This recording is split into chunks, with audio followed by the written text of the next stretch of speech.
ഞങ്ങളുടെ രക്ഷയ്ക്കായിട്ട് വന്നവനും ഞങ്ങളുടെ പുനരുത്ഥാനത്തിനും ഞങ്ങളുടെ വർഗത്തിന്റെ നിത്യമായ നവീകരണത്തിനുമായി വരുവാനിരിക്കുന്നവനുമായ ദൈവപുത്ര, പാപപരിഹാരദായകമായ നിന്റെ ബലിപീഠത്തിൽ നിന്ന് നിന്റെ ദാസർക്ക് പാപപരിഹാരം സമൃദ്ധിയായി ഇറങ്ങി വരുമാറാകട്ടെ. ദൈവമായ കർത്താവേ, കടങ്ങളുടെ പരിഹാരത്തിനും പാപങ്ങളുടെ മോചനത്തിനും തിരുമുൻപാകെയുള്ള മുഖപ്രസന്നതയ്ക്കുമായി നിന്റെ വിലയേറിയ തിരുശരീര രക്തങ്ങൾ അനുഭവിക്കുന്ന നിന്റെ ആരാധകരുടെ വൃന്ദത്തെ നിന്റെ അദൃശ്യമായ വലതുകരം നീട്ടി വാഴ്ത്തി അനുഗ്രഹിക്കണമേ. വലിയവനും നമ്മുടെ രക്ഷകനുമായ യേശുമിശിഹായാകുന്ന ദൈവത്തിന്റെ കൃപയും അനുഗ്രഹങ്ങളും ഈ വിശുദ്ധതകൾ വഹിച്ചിരിക്കുന്നവരുടെ മേലും ഇവ നൽകുന്നവരുടെ മേലും ഇവ അനുഭവിക്കുന്നവരുടെ മേലും പ്രയത്നിച്ച് ഇതിൽ സംബന്ധിച്ചവരും സംബന്ധിക്കുന്നവരുമായ എല്ലാവരുടെയും മേലും ഉണ്ടായിരിക്കട്ടെ. ദൈവത്തിന്റെ കൃപയും അനുഗ്രഹങ്ങളും നമ്മുടെയും നമ്മുടെ വാങ്ങിപ്പോയവരുടെയും മേൽ രണ്ട് ലോകങ്ങളിലും ഇന്നും എന്നേക്കും ഉണ്ടായിരിക്കട്ടെ. നമ്മുടെ കർത്താവ് യേശുമിശിഹായുടെ പാപപരിഹാരപ്രദമായ തിരുശരീര രക്തങ്ങൾ നിത്യജീവൻ പ്രാപിക്കുന്നതിനു വേണ്ടി വിശ്വാസിനികൾക്ക് നൽകപ്പെടുന്നു.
ഞങ്ങളുടെ കർത്താവ് നിത്യദൈവമേ, നിനക്ക് സ്തുതി, നിനക്ക് സ്തുതി, നിനക്ക് സ്തുതി.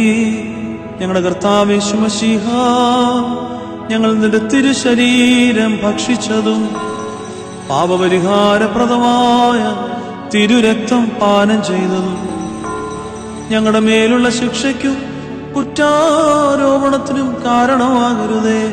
പിന്നെയോ ഞങ്ങളുടെ രക്ഷയ്ക്കും നിത്യതയ്ക്കുമായിട്ട് ഇവ ഭവിക്കണമേ. ഞങ്ങളെല്ലാവരെയും നീ വാഴ്ത്തി അനുഗ്രഹിക്കണമേ.